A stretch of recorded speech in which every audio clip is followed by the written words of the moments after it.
तो आज हम पढ़ने जा रहे हैं फ्यूचर सिंपल टेंस।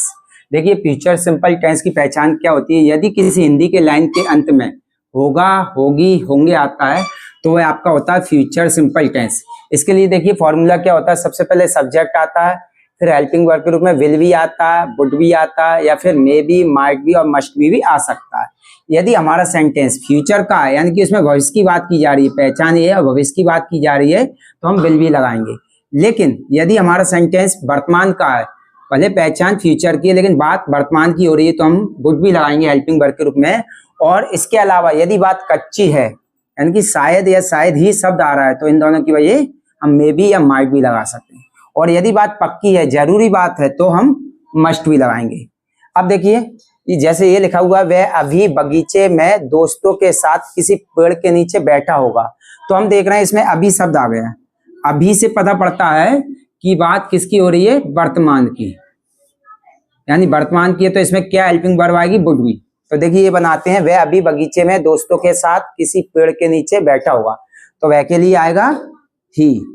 अब देखिए इसके बाद देखिए पहचान है होगी या होगा, होगा, होगी, होंगे में से कोई भी आएगा। तो अभी होगा आया है तो हम क्या लेंगे, विल भी या वुड भी लेना था। फ्यूचर की बात होती तो विल भी लेते, लेकिन अभी की बात है यानी वर्तमान की बात है तो वुड भी आएगा। तो होगा के लिए आ गया वुड भी। इसके बाद देखिए अदर वर्ड, अदर वर्ड यानी पहचान के बाद जो आते हैं बचे हुए शब्द। तो बैठा की मीनिंग लेंगे, तो बैठा को इंग्लिश में बोलते हैं सिटिंग। अब देखिए इसके बाद क्या आ रहा है, उल्टा चलते हैं इंग्लिश बनाने के लिए। के नीचे, के नीचे को इंग्लिश में बोलते हैं अंडर, क्योंकि हिंदी इंग्लिश की उल्टी भाषा होती है और इंग्लिश हिंदी की उल्टी, तो इसलिए सब्जेक्ट लेने के बाद उल्टा चलते हैं पहचान के बाद से। के लिए मीनिंग ले लिया हमने अंडर।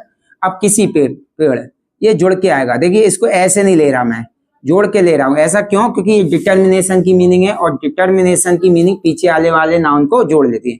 कौन होती है डिटर्मिनेशन की मीनिंग, ये लिखी हुई है, तो 30 है लगभग, अबाउट 30 है। और अभी मैंने इस वीडियो में 10 कवर किए हैं, नेक्स्ट दोनों वीडियो में 10-10 करके पूरी कवर करेंगे। ये वो शब्द हैं जो पीछे आने वाले नाउन को जोड़ लेते हैं। जैसे माय, माय अपने पीछे आने वाले नाउन को जोड़ लेता है जिसका अर्थ होता है मेरा, मेरी, मेरे। योर, योर यानी है तुम्हारा, तुम्हारी, तुम्हारे।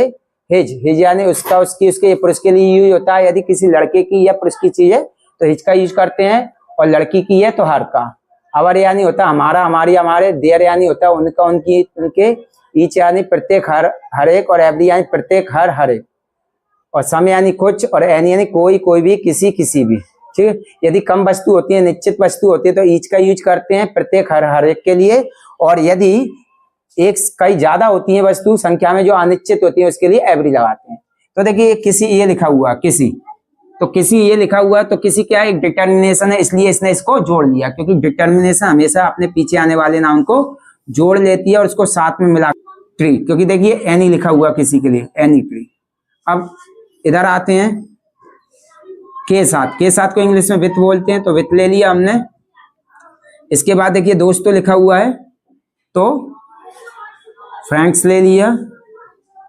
इसके बाद देखिए मैं लिखा हुआ, मैं, तो कोई चीज किसी के अंदर होती है तो मैं के लिए इन लगाते हैं। इसके बाद देखिए दो शब्द और बचे हुए हैं, बगीचे और अभी। तो बगीचे को हमें पता है सभी द पार्क या द गार्डन लिख सकते हैं, तो द पार्क लिख लिया। और अभी के लिए नाउ। तो देखिए कितनी आसानी से इतना लॉन्ग सेंटेंस बन गया। अब दूसरा देखते हैं, वह इस समस्या में मेरी मदद करने के लिए तैयार नहीं होगा, तो वह के लिए ही। वह इस समस्या में मेरी मदद करने के लिए तैयार नहीं हुआ, इसका मतलब वो कब की बात कर रहा है, आने वाले समय की, फ्यूचर की। तो फ्यूचर की बात होगी तो विल भी आएगा, प्रेजेंट की बात होगी वुड भी आएगा, कच्ची बात होगी तो मे भी आएगा, बहुत ज्यादा कच्ची बात होगी तो माइट भी आएगा। या ये दोनों शब्द आएंगे तब भी शायद आने पर मे भी लगाते हैं और शायद ही आने पर माइट भी। इसके अलावा पक्की बात होगी या जरूर शब्द आएगा तो मस्ट भी लगाएंगे। तो चूंकि इसमें फ्यूचर की बात हो रही है, वह इस समय मेरी मदद करने के लिए तैयार नहीं होगा। ठीक है, तो वह इस समस्या में मेरी मदद करने के लिए तैयार नहीं होगा, तो हमारी फ्यूचर की बात हो रही है इसलिए हम विल भी लगाएंगे। तो देखिए होगा के लिए क्या लेंगे, विल भी। लेकिन इसमें नॉट आ गया, देखिए नहीं आ गया, और नहीं आने पर नॉट कहाँ लगता है, हेल्पिंग वर्ब के बाद। तो यहाँ लगना चाहिए लेकिन यहाँ ना लगाकर इधर लगाएंगे, क्योंकि जब कोई हेल्पिंग वर्ब दो भागों से मिलकर बनी होती है तो नॉट कहाँ लगता है, पहले वाले भाग के बाद में लगता है, तो इसलिए नॉट यहाँ आ जाएगा। तो ही विल नॉट बी। अब क्या बचा है, तैयार। तैयार को क्या बोलते हैं, रेडी बोलते हैं। इसके बाद देखिए के लिए, अब आपको पता है ने के बाद के लिए आता है तो के लिए टू लगाते हैं, और यदि इसके पहले ने नहीं होता तो फॉर लगाते हैं। तो के लिए टू ले लिया। अब आया मदद करने, मदद करने, मेरी मदद करने के लिए, ठीक है। तो करने, मेरी मदद करने के लिए हेल्प, मदद करना हेल्प होता है, और मेरी के लिए ऐसी स्थिति में मी आएगा कि माय ले नहीं सकते। माय के तब लेते जब पीछे नाउन आ रहा होता, वो इसको जोड़ रहा होता। इसके बाद मैं आ गया, मैं के लिए इन। और इस समस्या, इस शब्द भी एक डिटर्मिनेशन की मीनिंग है जो कि इसी में आएगा आगे। तो इसलिए इस समस्या को लेंगे दिस प्रॉब्लम, क्योंकि इंग्लिश में इसको बोलते हैं दिस। तो दिस प्रॉब्लम, देखिए कितनी आसानी से ये सेंटेंस बन के तैयार हो गए। अब 3 सेंटेंस और लेंगे। देखिए, वह शायद दोस्तों के साथ स्कूल के मैदान में होगा। देखिए कैसे बनाएंगे, वह के लिए आएगा ही, होगा, होगा लेकिन शायद लगा है। जब कच्ची बात होती है और शायद शब्द आता है तो होगा के लिए मे बी का यूज किया जाता है, तो ही मे बी।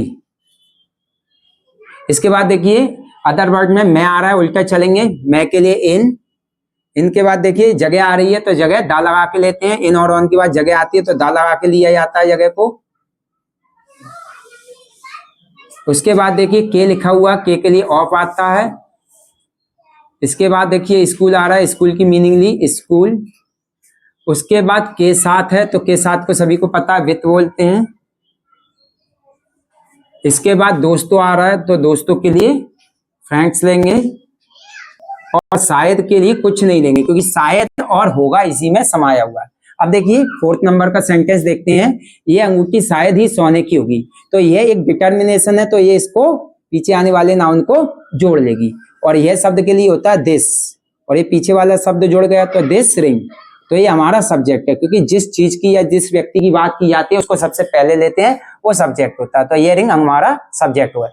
अब हम पहचान देखेंगे होगी, लेकिन इसमें शायद ही आ रहा है। जब बहुत ही कच्ची बात होती है और होगी आता है तो माइट बी का यूज किया जाता है। तो हमने ये ले लिया माइट बी।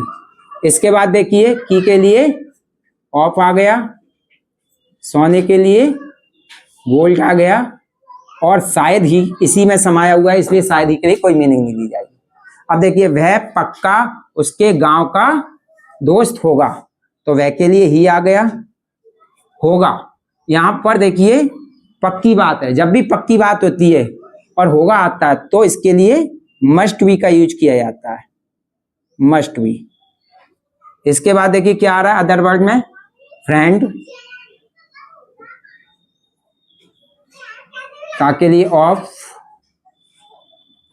उसके गांव, ये जुड़ जाएगा। ऐसा नहीं लेंगे कि विलेज पहले ले लिया उसकी मीनिंग ले ली, नहीं। क्यों जोड़ेगा, क्योंकि ये डिटर्मिनेशन की मीनिंग है, उसके, उसका, उसकी, उसके। यदि पुरुष का गांव है तो हिज विलेज, और लड़की का है तो हर विलेज। तो हम लेंगे यहाँ पर उसके गांव के लिए हिज विलेज।